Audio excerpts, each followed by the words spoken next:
ॐ अज्ञानतिमिरन्धस्य ज्ञानाञ्जनशलाखया चक्षुरुन्मिलितं येन तस्मै श्रीगुरुवे नमः। नमो विष्णुपादाय कृष्णपृष्ठाय भूतले श्रीमते भक्तिवेदान्तस्वामिनिति नामिने। नमस्ते सरस्वते देवे गौरवाणी प्रचारिणे निर्विशेषा शून्यवादी पाश्चात्य देशतारिणे। जय श्री कृष्ण चैतन्य प्रभु नित्यानंद श्री अद्वैत गदाधर श्रीवासदि गौरभक्त वृंदा। हरे कृष्ण कृष्ण कृष्ण हरे हरे, हरे Ram Ram Ram Hare Hare.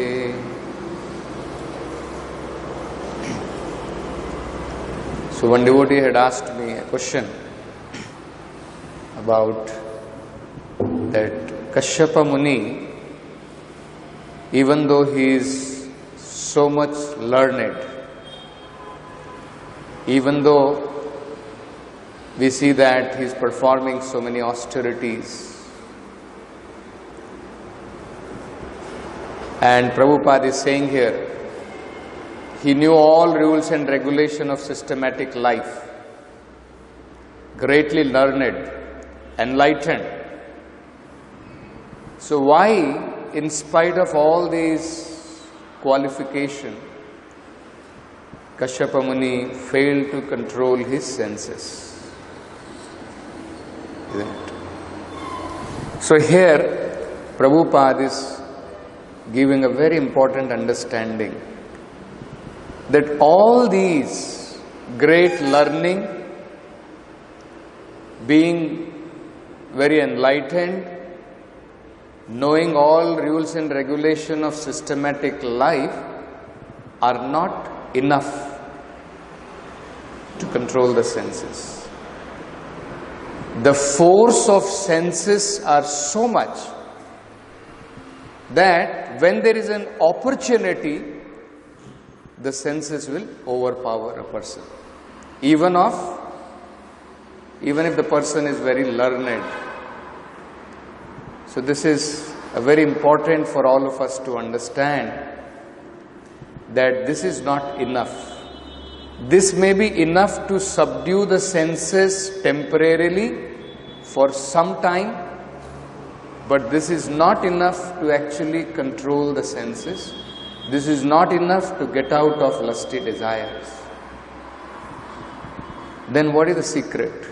So Prabhupada is explaining, the only method to have complete control over senses is to be perfectly Krishna conscious.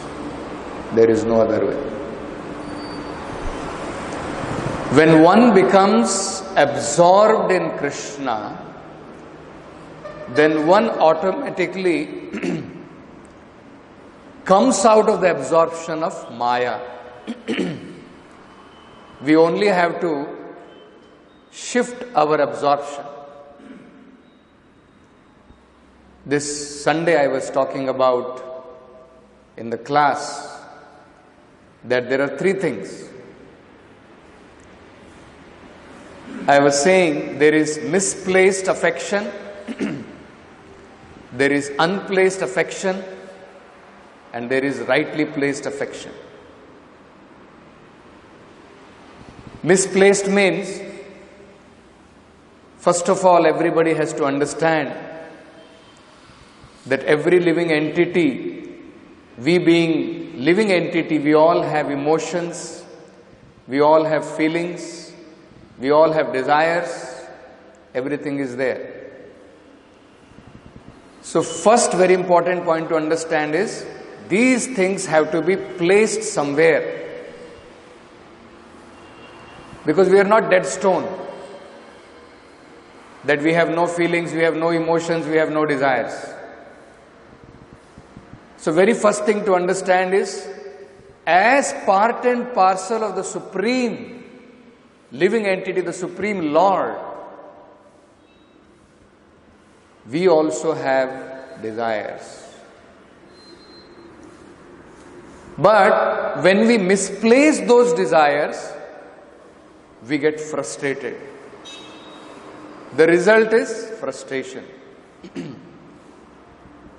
So I had read some article where very nicely it was analyzed by one devotee that this is a philosophy of frustration.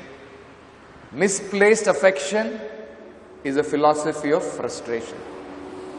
Then what happens when a person becomes completely frustrated? He comes to the conclusion that these desires, these relationships, these are all the result of my frustration. All my sufferings are because of all these things. So why not get rid of all of them? Prabhupada gave that famous example that once a man was having a cataract and this person, his eye was paining and he was not able to see properly. His vision was blurred. So he went to another friend and asked him, "My dear friend, my eye is paining. I am not able to see properly." So his friend advised, "What is the use? Your eye is giving you trouble. You are not able to see properly. Pluck your eyes. Get it removed." So Prabhupada explains that is not the solution. Just because the eye is paining, because you are not able to see properly, it is not that we have to pluck the eye. We have to go to the surgeon. We have to get it operated. You have to remove that cataract. When the disease is gone, the eye will automatically not pain and you will be able to see clearly. So, something is called when we misplace our affection, our loving tendency, our emotions and feeling to the objects of this world, to the people of this world, the result is frustration. So out of frustration, the same philosophy, grapes are sour. They are not worthy. Then we give it up. So then we think that let us not place our affection, our feelings, our desires on anything on this material world. Let us not place, let us just stop that. So that is called unplaced affection. That leads to hopelessness. Because actually, the nature of soul is to be always active. And you cut off activeness of the soul to desire, to have relations, everything. So this is a philosophy of hopelessness. And then there is Krishna consciousness, which can be called as rightly placed feelings, affections and emotions. Where it is not misplaced, it is not unplaced. It is properly or rightly placed. So, when all these feelings, all these emotions, everything is channelized in service of the Lord, it becomes rightly placed. So what happens when it becomes rightly placed? In the course of action of devotional service, the senses will become purified. It's not that immediately they become purified. In the course of action, they become purified, and once they become purified, then they are completely anchored to the lotus feet of the Lord. Then they become properly, rightly placed. Then the mind, the senses cannot become agitated. So Prabhupada is explaining in today's purport, the best, the real successful method of controlling the senses is to become Krishna conscious. And Prabhupada is giving the example that you take a contrast. You see the difference between Kashyapa Muni and Haridas Thakur. Haridas Thakur is supposed to be very learned. He is supposed to be born in Brahminical family. He knows rules and regulation of Brahminical culture. Isn't it? In spite of all these things, we find when opportunity comes, Kashyapa Muni fails. We find in the contrast to that, Haridas Thakur, he is not even born in a Brahminical family. He is born in Malecha family, uncultured family, born in meat eaters family, where there is no Brahminical culture at all. So Thakur Haridas is born in such uncivilized, uncultured family, Malecha family. But we see that Thakur Haridas, he was directly tested in the dead of the night. When it is with wife, it is different. It is something different, isn't it? In the material world, one wants to have a variety. That's why we find even when somebody has his wife, in spite of that, he becomes bored with that and then he looks out for something else. Here we are seeing Kashyapa Muni is not able to control even with his wife. And here we are seeing in contrast, Haridas Thakur is able to control even with a prostitute who is supposed to be actually Maya Devi herself, Cupid herself, in that sense. So Prabhupada says the reason is Thakur Haridas, he was completely Krishna conscious. Prabhupada says here. Thakur Haridas was tempted by a public prostitute at the dead of night. He avoided the allurement because of his perfection in Krishna consciousness. Thakur Haridas used to chant the holy name of the Lord 300,000 times daily. So first of all, we have to understand this, that actually it is not by becoming greatly learned, it is not by some kind of austerity or penance that we will be able to control our senses. We can restrain them. That is the only thing we can achieve by that. But actually, if we want real control, then it is possible only by engaging the mind and the senses fully 100% in Krishna consciousness. It is possible. Prabhupada explains the science behind that very beautifully. Prabhupada says, actually, the living entities are sent to this material world because they have perverted desires. So first of all, let us try to understand. The living entities in the spiritual world love Krishna. When we don't want to love Krishna, our desires are perverted. Then what happens? That loving tendency does not stop. That is our nature. That loving tendency becomes transformed into lust. And we take shelter of this material energy, the material world.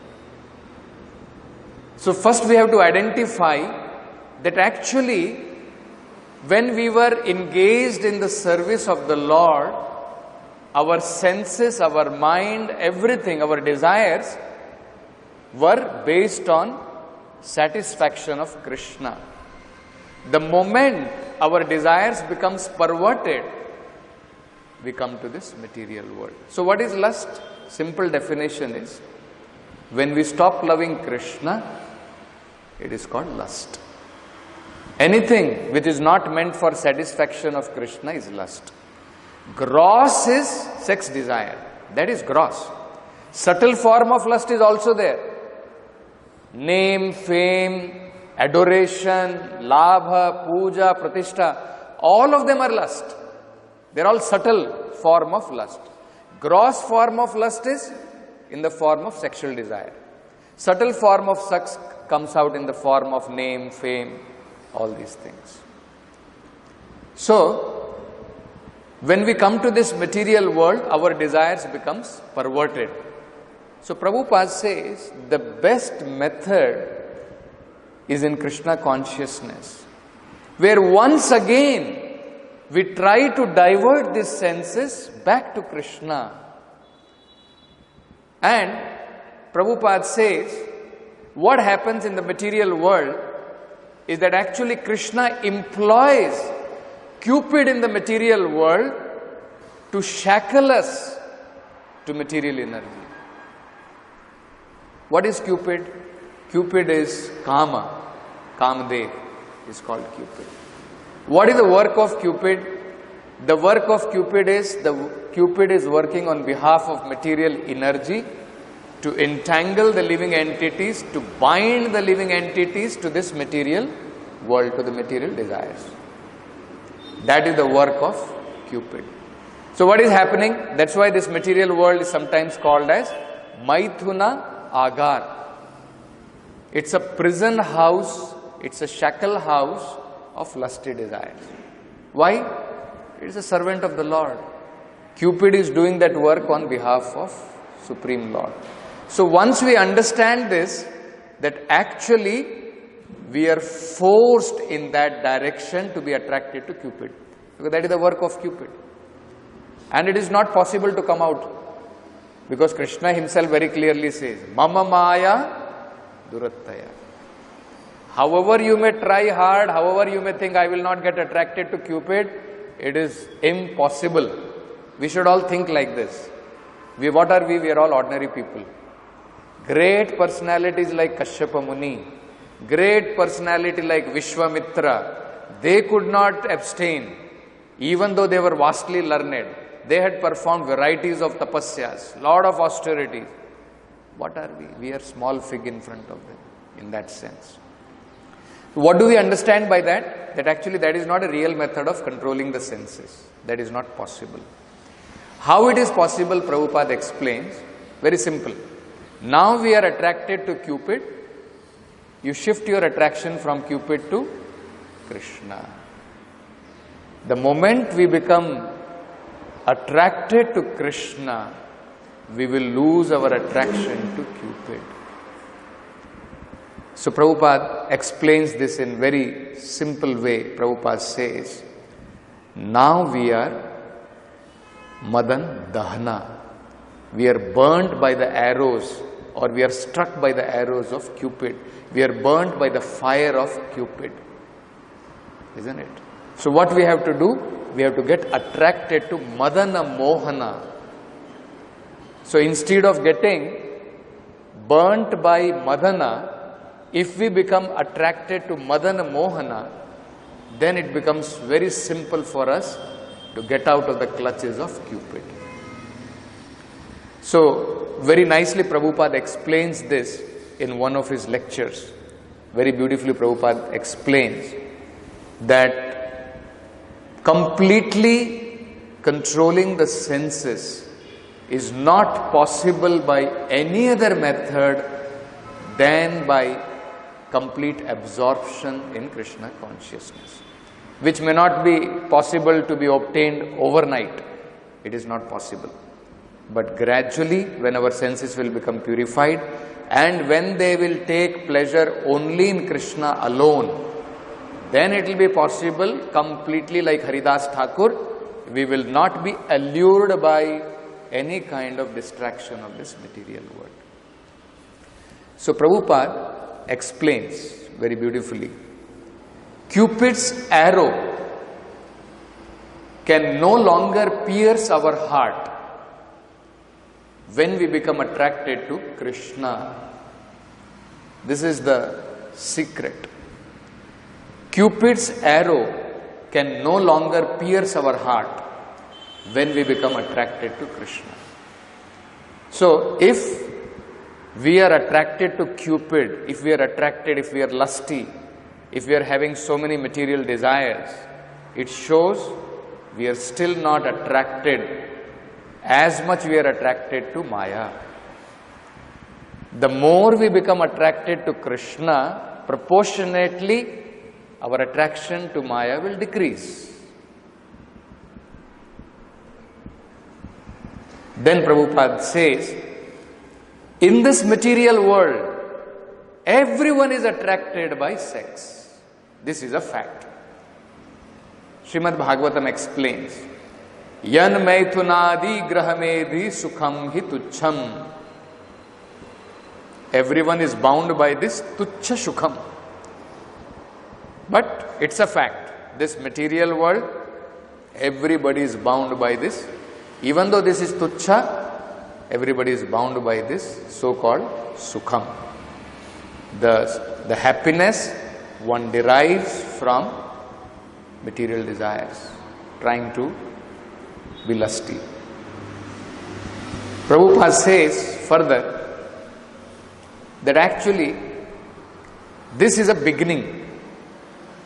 Maithuna is a beginning. And then further, on that knot of Maithuna, we place many other knots. And then we practically fix our place in this world, being rooted very deeply, life after life. Why we say life after life we are rotting in this world is, we have become deeply rooted. The example is given is, you put one knot, over that you put another knot, over that you put another knot, isn't it? If you want to make it very tight, what do? Knot after knot we put. Then it becomes very difficult. Yesterday we were seeing, when we were in our construction site, so I had asked the engineer to put some ropes from one pillar to another, just to get an idea about, how that Annadana hall will look like. So he brought one green color of nylon rope. So there, that was so much knotted, 4 or 5 people were struggling to get it unknotted. So difficult. Just imagine, isn't it? That's how we also do. When we want to knot something, we put so many knots over it. So, Yan Maithunadi Grahamedi Sukham Hitucham. It starts with Maithunam, and then next it says Ataha. And after that what happened? Graha, Kshetra, Sutapta, Vitte, Janasya Mohoyam, Aham Mameti. After Maithunam, then Graha is required. So wife is there, children, and then without house, if house is there and there is no children, then Shunyam, it looks like very, very lonely house. Then we want to have children. If children is there, we require property, we require relatives, we require friends, isn't it? So a person becomes more and more knotted in this material world. So this Maithunam actually is meant to knot a person to this material world. This is what we should understand. Why we should think of getting unentangled from this desire. Sometimes we think, what is wrong with it? This is natural to us. We think like this. Why it is made like natural is because of our desire. We want to be away from Krishna, so Krishna has given us a process. Okay, by this, the more you become attracted to this, the more you become attracted, you will become knotted, you will become independent of me. Life after life, millions of life, you will not see me. You see? So this is what we should understand. So sometimes people think, what is wrong in this? And Prabhupada was very sharp, cutting out. Isn't it? Prabhupada explains that is the work of a sadhu.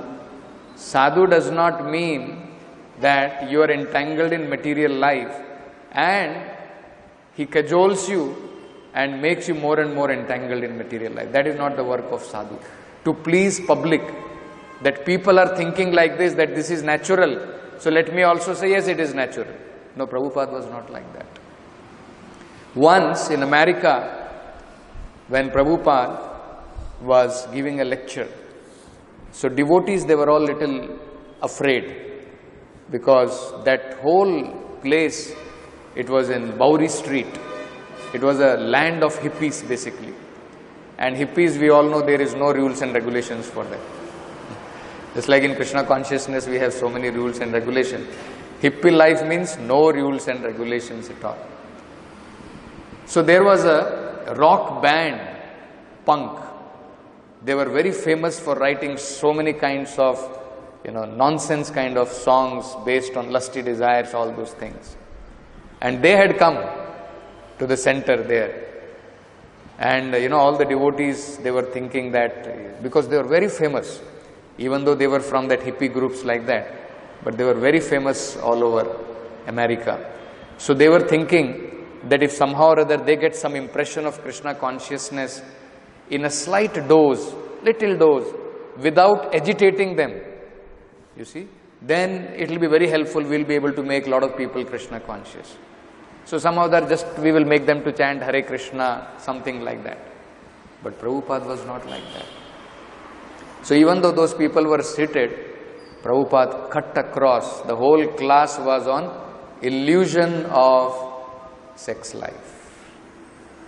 The whole class Prabhupada gave was about that, isn't it? So that is the work of a sadhu. So Bhagavatam, that's why it explains that what is wrong is if we don't abstain from such desires, if we want to make it more and more, if we want to increase it more and more, then in this material world, our stay in the material world, we will be prolonging indefinitely. So, as a devotees, Prabhupada is explaining, one has to understand that this cupid is employed by Krishna to entangle the living entities in the material world. It is not something for enjoyment. One drop of pleasure is added in this so that we become entangled. But otherwise, it is employed. It is just like there is some nectar and it is all covered. There is one drop of nectar and then it is all covered with poison. It's like that.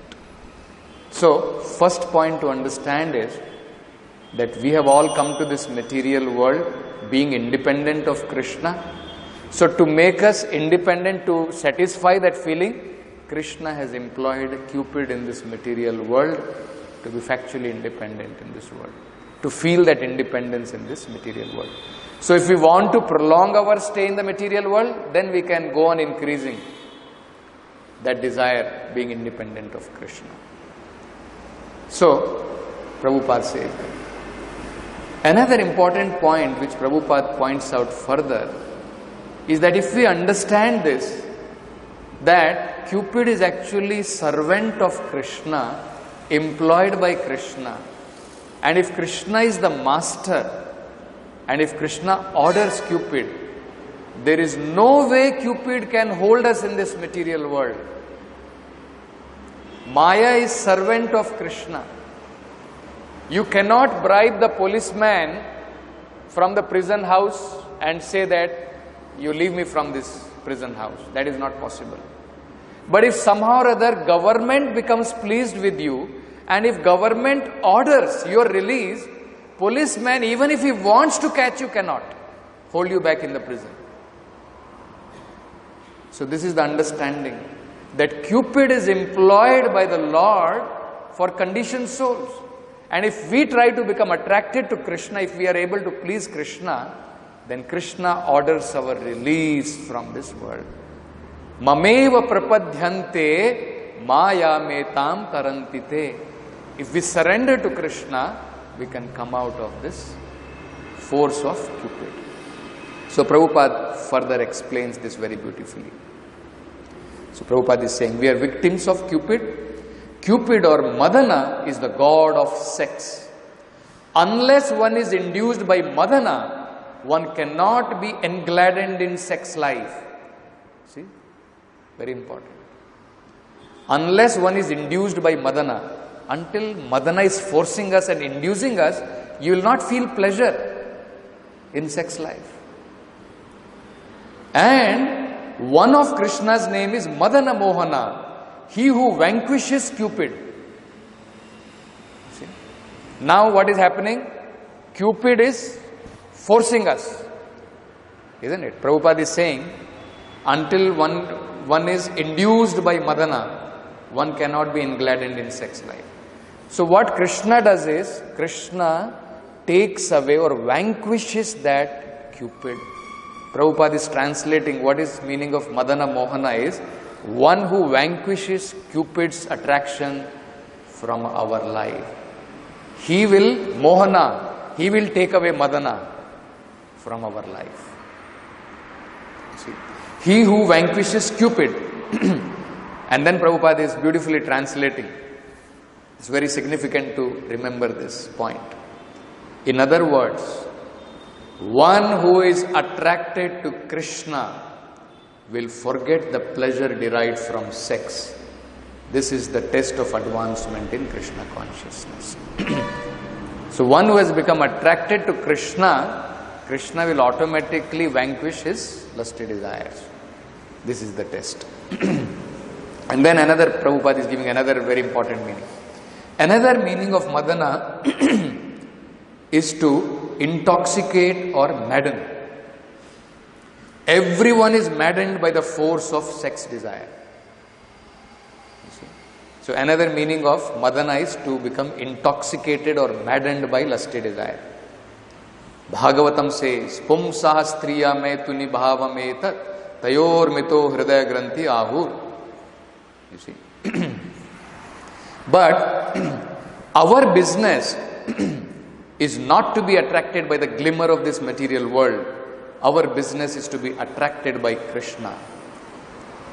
So then Prabhupada says, when we become attracted by the beauty of Krishna, we will lose our attraction for the false beauty of this material world. See? When we become attracted by the beauty of Krishna, our attraction for the beauty of this world will automatically fade away. Our madness, when we become mad after Krishna, our madness for this material pleasure will fade away. Then Prabhupada gives the example of Yamunacharya. He says, Yad avadhi mama chittaha Krishna padarvinde Navanavaras dhamni udyatum rantumasita tat avadhi batanari sangame smaryamane bhavati mukhavikar shushtu nishtivanam cha. So Prabhupada is saying, giving the example of Yamunacharya, that how when his mind became attracted to Krishna, the worldly beauty pleasure were no more attractive to him. He is saying, even when such desire comes, I spit at such thought. That means he has become attracted to Krishna already. Then further Prabhupada explains, Krishna is Madana Mohana, conqueror of Madana. Madana is attracting everyone, but when one is attracted by Krishna, Madana is defeated. Madana now is conquering all of us. But when we become attracted to Krishna, Madana becomes defeated. He says, Hare Krishna. So no more he has a chance to defeat the devotee of the Lord. As soon as Madana is defeated, we conquer this material world. Otherwise it is very difficult. The only reason why we are not able to conquer this material world is Madana has conquered us. The moment we conquer Madana, it is possible. And Madana cannot be conquered by us. We can only conquer Krishna. Krishna will conquer Madana. This all of us should understand. We can only try to conquer Krishna. Conquer Krishna also does not mean we can actually conquer him. It's only by our love we can conquer Krishna. So when Krishna is conquered, Krishna will conquer Madana automatically. We will be released from this. So, Prabhupada is saying this. And then, Prabhupada further explains that how the spiritual master thus engages the devotee in all kinds of services for serving the Supreme Personality of Godhead, for serving that Madana Mohana. But Prabhupada warns, when we are serving Madana Mohana with all our senses, and the spiritual master has engaged us in varieties of services, we should not become attracted to the material side of that service. That is also very important. Even serving Krishna, when we are serving Krishna with all material things, because everything is related to Krishna, Nirbandhe Krishna Sambandhe. Suppose car is given to preach Krishna consciousness, but we become attached to the comforts of car. Nice facilities are provided so that we can utilize those facilities to make people Krishna conscious. But we become attached to those facilities that ab ho gaya kaam. अच्छा है, गधे की तरह काम करने की जरूरत नहीं है. Now I can nicely take rest, आराम करूंगा. If we become attracted to the material side of those services, that is a great danger. So Prabhupada explains that very beautifully. Nothing is material. Thinking something is material is simply an illusion. Actually, there is nothing but spirit. How can there be anything material? Supreme Lord is the Supreme Spirit. And since everything is coming from Him, what we call the material energy is also coming from Him, and thus is ultimately spiritual. This understanding should be there, that actually nothing is material, everything is spiritual. Prabhupada further says, even beautiful women can be utilized in serving the Lord.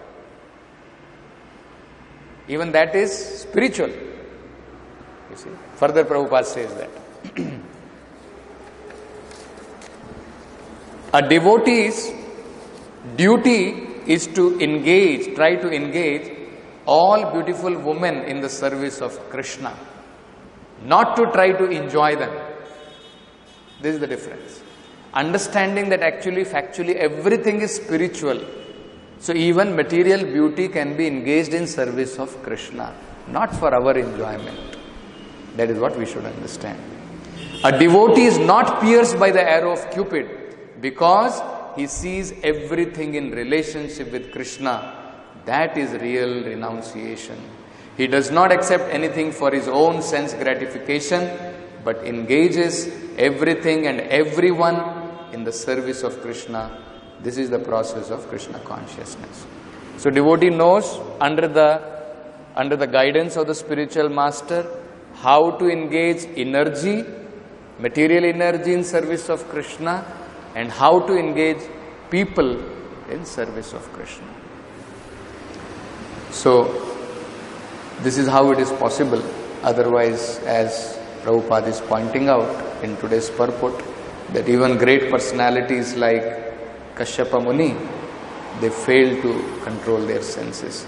So the only method we can try to understand is only when our mind becomes fully absorbed in Krishna, it is possible actually to come out of these lusty desires. Otherwise, there is no shortcut like that. So we'll stop with this. Granthara Srimad Bhagavatam ki Jai, Srila Prabhupada.